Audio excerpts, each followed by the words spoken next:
नाज़रीन, बजट आ गया और बजट सेशन चल रहा है। ये पूरा सीजन बजट का है। बाकी सूबों ने भी बजट अपना देना शुरू कर दिया। पंजाब का एक ऐसा बजट है जो कि सरप्लस में है। बाकी सारे के सारे बजट इस टाइम पर खसारे में जा रहे हैं और वो खसारा छोटा मोटा नहीं है। पाकिस्तान के अपने बजट का खसारा अच्छा खासा बड़ा है और खसारे के अंदर जो अदायगियां हैं सूद और कर्ज की, वो भी एक अच्छे खासे लेवल पर है। वो तखमीने और नंबर्स और वो सारी निटी ग्रिटीज की तरफ हम जाएंगे सेकंड सेगमेंट में, लेकिन ओवरऑल सेनेट के अंदर उसको अच्छा खासा तनकीद का निशाना बनाया गया। पाकिस्तान पीपल्स पार्टी जो कि इत्तेहादी है हुकूमत की, उसने भी उसको तनकीद का निशाना बनाया, बल्कि बाकायदा तौर पर वॉकआउट भी किया। वॉकआउट करने के साथ उनको वापस लेकर आना था तो फिर चेयरमैन बिलावल भुट्टो जरदारी साहब भी वापस आते हुए नजर नहीं आए। सिचुएशन ये है कि अभी भी पीपल्स पार्टी से हुकूमत मुज़ाकरात में है कि क्या बजट को वो इसी तरीके से पास करने के लिए हुकूमत का साथ देंगे या नहीं देंगे, पीएमएलएन का साथ देंगे या नहीं देंगे।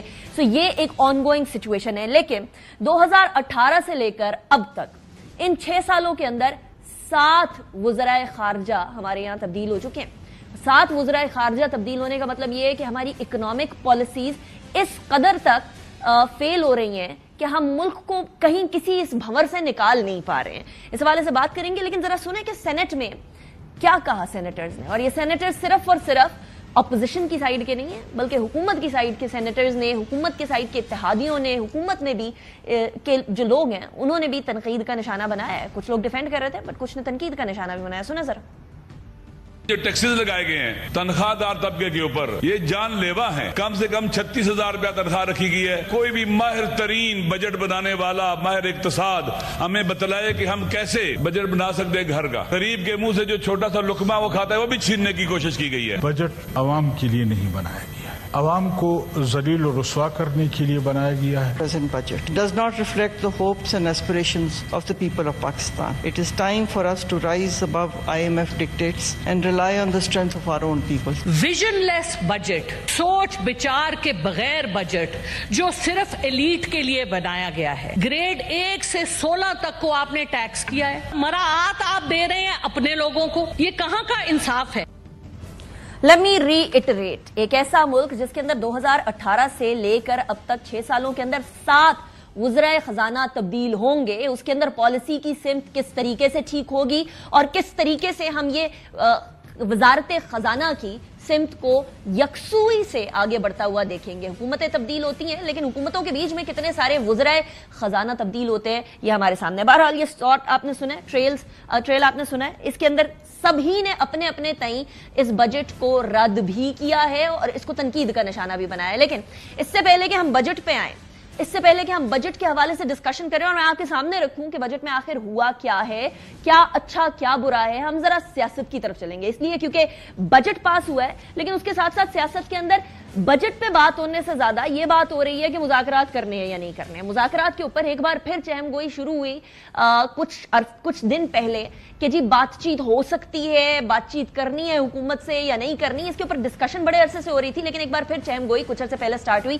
कि शायद हुकूमत से बात हो। लेकिन कल महमूद अचकज़ई साहब की एक स्टेटमेंट ने इस चिंगारी में एक बार फिर आग लगाई है। सुने जरा। अब हम सब ने मिलकर ये फैसला करना होगा कि इस मुल्क को किस तरह चलाना है, इस मुल्क को किस तरह आगे ले जाना है। अच्छा, अब जो आप कह रहे हैं कि सबको बातचीत करनी चाहिए, तो क्या उन सियासतदानों में नवाज शरीफ और आसिफ जरदारी भी शामिल होंगे? क्यों नहीं होंगे? अजी, इससे पहले मैं अपने प्रोग्राम में आपको पहले ही बता चुकी थी कि अचकज़ई साहब ने इस तरफ हिंट दिया था एक मुलाकात में कि नवाज शरीफ साहब से गुफ्तगू होगी और वो बातचीत करने को तैयार हैं और कुछ अरसे में होगी। लेकिन क्योंकि पीएमएलएन के बहुत दावत दे रहे थे कि किसी तरीके से आए ये तमाम जमातें जो कि इकट्ठी हुई हैं और हुकूमत से बात करें, इसके अंदर एक सेनेटर इरफान सिद्दीकी साहब भी थे। लेकिन सेनेटर इरफान सिद्दीकी साहब ने जब ये अचकज़ई साहब वाली बात हुई तो उसके बाद कहा कि किस बात पे बातचीत होगी, कैसे मुज़ाकरात होंगे, क्या अपने मौक़िफ़ से हटे हैं जो मुज़ाकरात होंगे। तो ऐसा लगा कि जैसे ना ही समझे मुज़ाकरात पे। सुने जरा। आप कहते हैं जी कि वो अचकज़ई साहब की कमेटी जो है वो हमसे बात करेगी। अब मुझे नहीं पता कि अचकज़ई साहब की कमेटी क्या बात करेगी, क्या जमानत देगी हमें, और क्या जो इनका मौक़िफ़ रहा है कि ये पार्लियामेंट ठीक नहीं है, ये फॉर्म 45 पे आई हुई है, इनसे बात नहीं हो सकती। अगर वो मौक़िफ़ बरकरार है तो क्या बात होगी? कोई बात नहीं होगी फिर। और अगर वो मौक़िफ़ खत्म हो गया है तो उसका ऐलान करें कि आज के बाद ये चोर नहीं है, ये डाकू नहीं है, ये पाकीज़ा हो गए, फिर हम बात भी कर लेंगे। اچھا ڈائلاگ سیاسی ڈائلاگ کی اجازت کی بات کیونکہ ہو رہی ہے تو اچکزئی صاحب کی سٹیٹمنٹ آئی. اس سے پہلے حکومت کہہ رہی تھی ہم سے گفتگو کریں بات چیت کریں. اب آپ کے سامنے یہ سٹیٹمنٹ آ گئی ہے کہ وہ کہہ رہے ہیں کوئی بات نہیں ہو سکتی ہے. عرفان صدیقی صاحب اور عرفان صدیقی صاحب was one of the people جنہوں نے انیشلی کہہ دیا تھا کہ آئیے ہم سے بات کریں. لیکن بیرسٹر گوہر خان کیا کہہ رہے ہیں اس ٹائم پر چیئرمین پاکستان تحریک انصاف؟ وہ کہتے ہیں کہ سیاسی ڈائلاگ کی اجازت دے دی. یہ 11 جون کی بات ہے جس ٹائم پر میں کہہ رہی تھی کہ چہم گوئیاں شروع ہوئی تھیں اس ٹائم سے لے کر اب تک. بیرسٹر گوہر نے جب یہ بات کہی تھی تو اس کے بعد زیادہ اس جو چہم گوئی ہے اس کے اندر اضافہ ہو گیا تھا. سنیں ذرا انہوں نے کیا کہا تھا. خان صاحب بارہا کہہ چکے کہ میرے ساتھ جو زیادتیاں ہوئی ہیں میں اس کو معاف کرنے کے لیے تیار ہوں. ہم نے جو ڈائلاگ کی بات کی ہے اس ملک کے آگے لے جانے کے لیے آج خان صاحب نے اس کی بھی اجازت دی. ہم اب ڈائلاگ اتحاد کے بیس پہ بھی محمود خان اچکزئی کی سربراہی میں اپنا ڈائلاگ کنٹینیو کریں گے. پھر شعیب شاہین صاحب نے یہ کہا کہ سپریم کورٹ کے مشورے کے اوپر عمران خان صاحب نے ڈائلاگ کی مذاکرات کی اجازت دی ہے محمود خان اچکزئی صاحب کو. اللہ صاحب نے ان کو یہ مشورہ دیا, ان کو ایڈوائز کی کہ اس وقت پاکستان میں آپ کی سب سے بڑی سپورٹ ہے اور آپ کی ضرورت ہے پاکستانیوں کو, لہٰذا اس کو مذاکرات کے ذریعے ان کو سیٹل ڈاؤن کرنے کی کوشش کریں ان معاملات. اور ان کی اس کنسلٹیشن اور ان کی اس ایڈوائز کے بعد انہوں نے محمود اچکزئی کو یہ امپاور کیا. یہ شعیب شاہین صاحب یہ بات کر رہے ہیں محمود خان اچکزئی صاحب کے کل کی سٹیٹمنٹ کے بعد آج یہ بات کر رہے ہیں. لیکن آج ہی پاکستان تحریک انصاف کی طرف سے سٹیٹمنٹ آ گئی کہ بات نہیں کریں گے. 2 سٹیٹمنٹس میں آپ کو سناؤں گی. سب سے پہلے عمر ایوب صاحب کی سٹیٹمنٹ سنیں اور اس کے بعد پھر رؤف حسن صاحب کی سٹیٹمنٹ اور بھی کلیئرٹی دے گی. پہلے عمر ایوب صاحب.